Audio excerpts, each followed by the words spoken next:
নমস্কার বন্ধুরা, ভদ্রসা study centre চ্যানেলে তোমাদের স্বাগতম। এই ভিডিওটার মাধ্যমে তোমাদের জিডিএস এ কিভাবে তোমরা স্টেপ বাই স্টেপ ফর্মটা ফিল আপ করবে, সাকসেসফুলি ভাবে ফর্ম ফিল আপ করার জন্য অবশ্যই তোমাদের ভিডিওটা শেষ পর্যন্ত দেখতে হবে, কারণ প্রত্যেকটা স্টেপ কিন্তু গুরুত্বপূর্ণ। ঠিক আছে, তো দেখো, প্রথমে তোমাদের বলে দিই যে এখানে আবেদন কারা করতে পারবে। আবেদন করতে পারবে যারা মাধ্যমিক পাশ করেছো, তারা প্রত্যেকে এখানে আবেদন করতে পারো।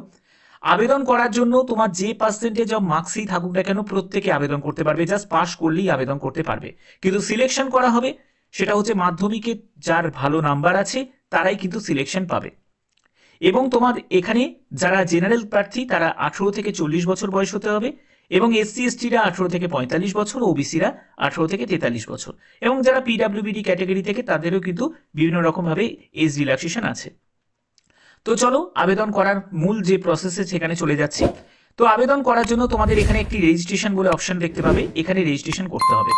রেজিস্ট্রেশন করার জন্য তোমরা দেখবে এখানে মোবাইল নাম্বার, ঠিক আছে, এখানে মোবাইল নাম্বারটা তুমি বসাবে। তারপরে তোমাকে মেল আইডি এখানে বসিয়ে দিতে হবে। তারপরে দেখো ভ্যালিড মোবাইল নাম্বারে যখনই তুমি ক্লিক করবে, তোমার মোবাইল নাম্বারে একটি ওটিপি আসবে, সেই ওটিপিটাকে এখানে এন্টার করতে হবে।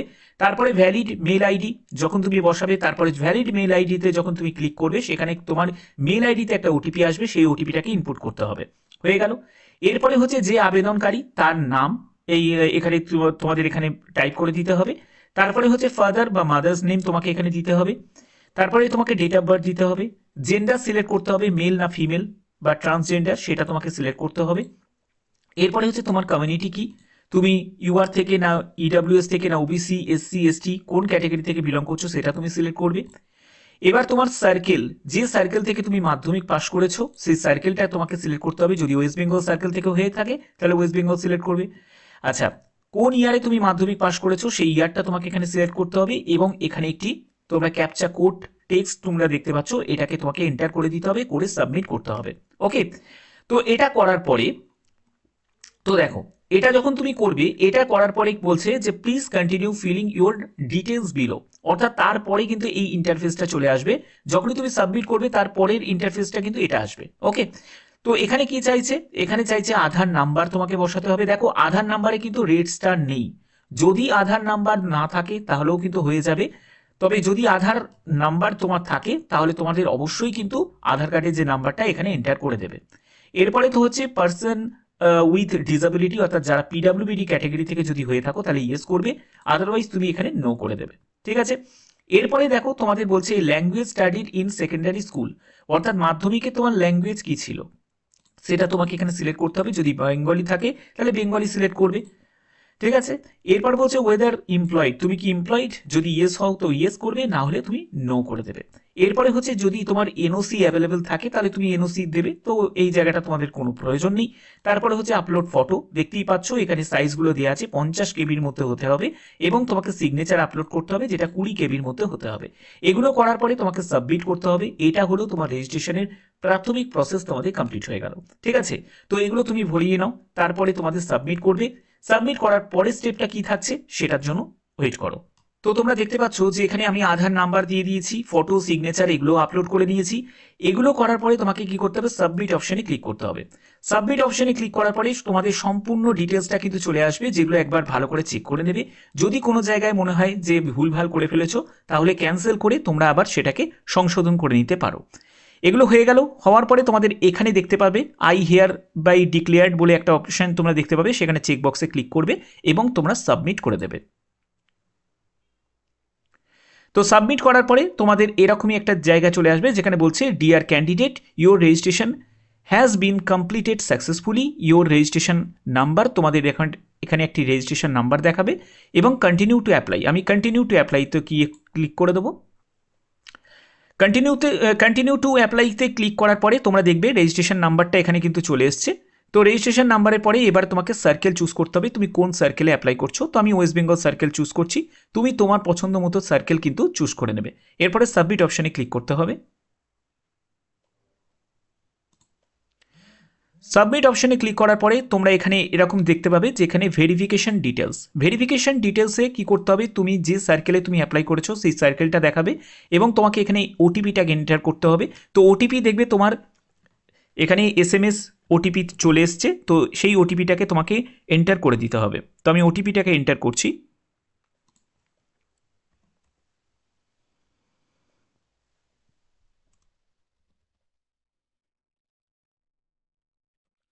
তো আমি ওটিপিটাকে এন্টার করে দিয়েছি। এরপরে তোমাকে টেক্সট দেখতে পাবে, এরকম টেক্সটটাকে তোমাকে এখানে বসিয়ে দিতে হবে।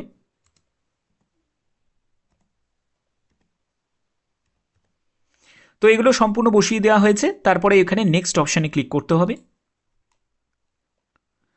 তো নেক্সট অপশানে আমি ক্লিক করে দিয়েছি। এরপরের স্টেপটা দেখো, এখানে তোমাদের অ্যাড্রেস ডিটেলস চলে আসবে, যেখানে তোমাদের অ্যাড্রেস যা ঠিকানা আছে সম্পূর্ণ ডিটেলস ঠিকানাটা কিন্তু এখানে দিতে হবে, ঠিক আছে। তারপরে তোমাকে পার্মানেন্ট অ্যাড্রেসের জন্য তোমাকে সেই চেকবক্সে ক্লিক করতে হবে যদি কমিউনিকেশন অ্যাড্রেস আর পার্মানেন্ট অ্যাড্রেস যদি সেম হয়ে থাকে, আদারওয়াইজ সেটা কিন্তু তুমি চেঞ্জ করে দিতে পারো। এবার আমি এই ডিটেলসটা দিয়ে দিচ্ছি। এরপরে তোমাকে কোয়ালিফিকেশন ডিটেলসে চলে আসবে। তো আমি আগে অ্যাড্রেসের ডিটেলসটা আমি এখানে ইনপুট করে নিচ্ছি। এরপরে হচ্ছে পার্মানেন্ট অ্যাড্রেস। যদি কমিউনিকেশন অ্যাড্রেস আর পার্মানেন্ট অ্যাড্রেস যদি সেম হয় তাহলে এই চেকবক্সে ক্লিক করে দেবে, এটা একদম কপি হয়ে যাবে। এরপরে দেখো তোমাদের এডুকেশনাল কোয়ালিফিকেশনের ডিটেলসটা যেখানে চলে আসছে, যেখানে তুমি যে স্কুল যে পাস করেছো কোন সার্কেল থেকে, ওয়েস্ট বেঙ্গল সার্কেল, কোন ইয়ারে পাস করেছো 2022 এটা দেওয়া হয়েছে, তুমি তোমার ইয়ারটা কিন্তু দেবে।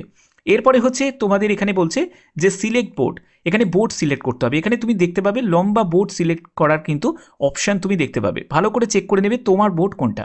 তো এখানে বোর্ডটা সিলেক্ট করে নিলে এরপরে বলা হচ্ছে যে এখানে দেখো, এখানে বলছে সিলেক্ট রেজাল্ট টাইপ, তোমাকে রেজাল্টের টাইপ কিন্তু সিলেক্ট করতে হবে। তো এখানে মার্কস তুমি সিলেক্ট করে নেবে। যে দেখো জিওগ্রাফি দেওয়া আছে, এবার জিওগ্রাফিতে তুমি কত নম্বর পেয়েছো সেটা তুমি এখানে বসিয়ে দিলে, ধরো 85।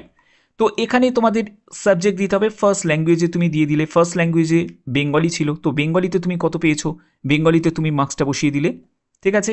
আচ্ছা ম্যাথামেটিক্সে তুমি কত পেয়েছো, ম্যাথামেটিক্সে যেটা পেয়েছো সেটা তুমি এখানে বসাবে। তারপরে হিস্ট্রিতে তুমি কত পেয়েছো, ওকে, লাইফ সায়েন্সে কত পেয়েছো, তারপরে ফিজিক্যাল সায়েন্সে কত পেয়েছো, ঠিক আছে। তারপরে দেখো সিলেক্ট সেকেন্ড ল্যাঙ্গুয়েজ চলে আসছে, সেখানে তুমি ইংলিশ তুমি সিলেক্ট করে নেবে। এরপরে ইংলিশে তুমি কত পেয়েছো, ঠিক আছে, হয়ে গেল। এরপরে যদি অপশনাল ইলেকটিভ সাবজেক্ট যদি থাকে সেটা দেবে, প্লিজ এন্টার 0। যদি নো অপশনাল সাবজেক্ট যদি থাকে তো এখানে আমি 0 করে নিচ্ছি। সিজিপিএ স্কোরে যদি তোমার থাকে তাহলে তুমি সেটা দেবে, আদারওয়াইজ তুমি এখানে সেভ অ্যান্ড কন্টিনিউতে গিয়ে ক্লিক করে দেবে, ওকে। তো সেটাতে ক্লিক করে দিলাম। ক্লিক করার পরে বলছে যে are you sure you want to save and continue, once you click on save and continue data enter can not be modified, এটা কিন্তু আর মডিফাই করা যাবে না। তো আমি ওকেতে গিয়ে ক্লিক করে দিচ্ছি। এরকম একটা জায়গা চলে আসবে যেখানে তোমাদের বলছে যে circle applied for West Bengal চলে এসেছে। এবার তোমাকে ডিভিশন সিলেক্ট করতে হবে। দেখে নাও যে এখানে ডিভিশন তুমি কি সিলেক্ট করবে, তুমি তোমার পছন্দ মতো ডিভিশন কিন্তু এখান থেকে সিলেক্ট করতে পারো। আমি ধরো হুগলি ডিভিশন সিলেক্ট করলাম, সে যে রকমই কাট আপ যাক না কেন, যে অ্যাপ্লিকেন্টের আমি এটা ফিল আপ করে দিচ্ছি সেই হুগলি ডিভিশনেই সে ফিল আপ করবে। তো সেক্ষেত্রে তুমি চাইলে কিন্তু আদার্স ডিভিশনও তুমি সিলেক্ট করতে পারো, কোনো অসুবিধা কিন্তু নেই যে কোনো ডিভিশনে। এবার যদি বলো যে স্যার কাট আপ কোথায় কম যেতে পারে, দেখো কাট আপ কম বেশি যাওয়ার কিন্তু সম্ভাবনা খুবই কম। তোমরা আগের ইয়ারগুলোতেও দেখেছো ভালোই কিন্তু কাট আপ যায়, ঠিক আছে। কারণ এদের সিলেকশন প্রসেসটাই কিন্তু সম্পূর্ণ একটু গ্যানাকলের মতো, কারণ কোনো মার্কশিট আপলোড করার অপশান তো থাকেই না। দ্বিতীয় জিনিস যেটা হচ্ছে সেটা হচ্ছে একটা এক্সামের ভিত্তিতে হলে কিন্তু সব থেকে বেটার হয়, ঠিক আছে, অনেকে ভালোভাবে পারফর্ম করতে পারে এটার জন্য। তো যাই হোক, যেটা হচ্ছে সেই সিলেকশনের পদ্ধতিটাই তোমাদের কাছে তুলে ধরছি। তো এখানে ধরো আমি একটি ডিভিশন আমি সিলেক্ট করে নিলাম, তো আমি হুগলি সাউথ ডিভিশন সিলেক্ট করে নিলাম, ঠিক আছে। ডিভিশন সিলেক্ট করার পরে তোমরা দেখতে পাচ্ছ ইউআর এর জন্য কিন্তু এখানে দেয়া আছে 1 2 3 4 10 করে, এখানে কিন্তু পরপর দেওয়া আছে। তোমরা পরবর্তী দেখবে, পরবর্তী এখানেও কিন্তু দেওয়া আছে 11 12 13 14, 14টা মতো আছে। এখানে তুমি তোমার পছন্দ মতো কিন্তু তুমি প্রেফারেন্স হিসাবে সাজাতে পারবে। অর্থাৎ ধরো তুমি হুগলি সাউথ ডিভিশনে তুমি এখানে দেখে নেবে তুমি এবিপিএম কে আগে রাখবে না বিপিএম কে আগে রাখবে। তুমি যে পোস্টটাকে তুমি আগে রাখতে চাইছো সেই পোস্টটাকে তুমি 1 2 3 4 করে কিন্তু সাজাতে পারো, ঠিক আছে, কোনো অসুবিধা কিন্তু নেই, ওকে। তো ধরো তুমি এই যে দেখতে পাচ্ছ এবিপিএম পোস্টটাকে, এটাকে তুমি 2 নম্বরে রাখবে, তো এখানে তুমি 2 দিয়ে দিলে, ঠিক আছে। তারপরে দেখো তুমি এখানে বিপিএম পোস্টটাকে এটাকে তুমি 1 নম্বরে রাখবে, তুমি এরকম এলোমেলো করে সাজাতেই পারো, কোনো অসুবিধা নেই, 1 নম্বরে দিয়ে দিলে। এরপরে দেখো তুমি যদি মনে করো যে এই বিপিএম এই পোস্টটাকে তুমি 3 নম্বরে রাখবে, তুমি 3 নম্বরে দিয়ে দিলে, ঠিক আছে। তো এরকম করে 14টা পোস্ট কিন্তু তুমি 1 2 3 4 5 6 করে কিন্তু পরপর তুমি সাজাতেই পারো, কোনো অসুবিধা কিন্তু নেই। তো সাজানোর পদ্ধতিটা হচ্ছে এটাই, তোমার পছন্দ মতো তুমি কিন্তু এখানে সাজাতে পারো, ঠিক আছে। এরপরে দেখো তুমি পরবর্তী স্টেপে গেলে, সেখানেও ধরো তুমি এই প্রেফারেন্সগুলো দিলে, তো সেখানে তুমি ধরো এটাকে 14 নম্বরে রাখলে, তারপরে এখানে ধরো তুমি এটাকে রাখলে হচ্ছে 12 নম্বরে রাখলে, এখানে ধরো তুমি রাখলে হচ্ছে 13 নম্বরে রাখলে, আর এটাকে তুমি রাখলে হচ্ছে 11 নম্বরে রাখলে। ঠিক আছে, হয়ে গেল। তো এরকম করে তুমি কিন্তু সাজিয়ে নিতে পারো। ওকে, আচ্ছা, এরপরে তোমাকে কি করতে হবে, I hereby declare that, এই যে অপশনে তোমাকে এই চেক বক্সে ক্লিক করতে হবে এবং সেভ অ্যান্ড প্রসিডে গিয়ে ক্লিক করতে হবে। তো আমি সেভ অ্যান্ড প্রসিডে গিয়ে ক্লিক করার পরে তোমাদের দেখবে ওকে বলে অপশন আসবে, তো এখানে ওকে করে দেবে। ওকে করার পরে বলে দেখো এরকম করে একটা জায়গা চলে আসবে যেখানে বলছে অ্যাপ্লিকেশন সাবমিট সাকসেসফুলি ওকে। তো সাকসেসফুলি ভাবে কিন্তু তোমার এটা সাবমিট হয়ে গেছে। তো এখানে তোমাদের ডিটেলসটা একদম ভালো করে দেখে নেবে যে কিভাবে তুমি প্রেফারেন্সটাকে সাজিয়েছো। দেখো আমি যেরকম করে সাজিয়েছি 1 2 3 করে কিন্তু পরপর কিন্তু সাজিয়ে নিয়েছে প্রেফারেন্সগুলো, একদম সুন্দরভাবে কিন্তু চলে এসছে যেরকম করে আমি সাজিয়েছি। ঠিক আছে, সেরকম করে চলে এসছে। এবার তোমাদের আবেদন মূল্য লাগবে না কাদের, ফিমেল ক্যান্ডিডেট, যেহেতু আমি একটা ফিমেল ক্যান্ডিডেটের ফর্ম ফিল আপ করছি তাদের কিন্তু আবেদন মূল্য লাগছে না। ঠিক আছে, ফিমেল ক্যান্ডিডেটের আবেদন মূল্য লাগবে না, SC STদের লাগবে না, PWDদের লাগবে না, এদের কিন্তু আবেদন মূল্য লাগছে না। তো সেক্ষেত্রে এখানে আবেদন করার মানে আবেদন মূল্য জমা দেওয়ার প্রসেসটা তোমাদের দেখাতে পারলাম না, তো সেটাতে কিছুই নেই। যারা যারা আবেদন করছো তারা ভালো করে বুঝে স্টেপ বাই স্টেপ প্রত্যেকটি ভালো করে স্টেপগুলোকে ফলো করে তারপরে কিন্তু আবেদন করো। ভুলভালভাবে আবেদন করলে সম্পূর্ণ আবেদন কিন্তু রিজেক্ট হয়ে যাবে। তার জন্য অবশ্যই ধীরে সুস্থে মাথা ঠান্ডা করে প্রত্যেকটা স্টেপ বুঝে আবেদন করো। কোথায় কোন ডিভিশনে কম কাট আপ যাবে না যাবে এটা বলা সত্যিই ভুল কথা, কারণ সব জায়গায় কিন্তু কাট আপ হাই যাবে, কারণ এটাই স্বাভাবিক, এটাই আমরা বিগত অনেকগুলো বছর ধরে দেখে আসছি। তার জন্যই বলছি শুধু চেষ্টা করো, আবেদন যদি করতে চাও তাহলে সেটা যেন একদম ঠিকঠাকভাবে আবেদন করো, কোনো ভুলভালভাবে আবেদনটা করো না। ঠিক আছে, তো আশা করি ভিডিওটা ভালো লেগেছে। এরকমই গুরুত্বপূর্ণ আপডেট পাওয়ার জন্য অবশ্যই চ্যানেলটাকে সাবস্ক্রাইব করে রাখবে, বেল আইকনটাকে অল করে রাখবে। এখনের মতো এটুকুই, টাটা।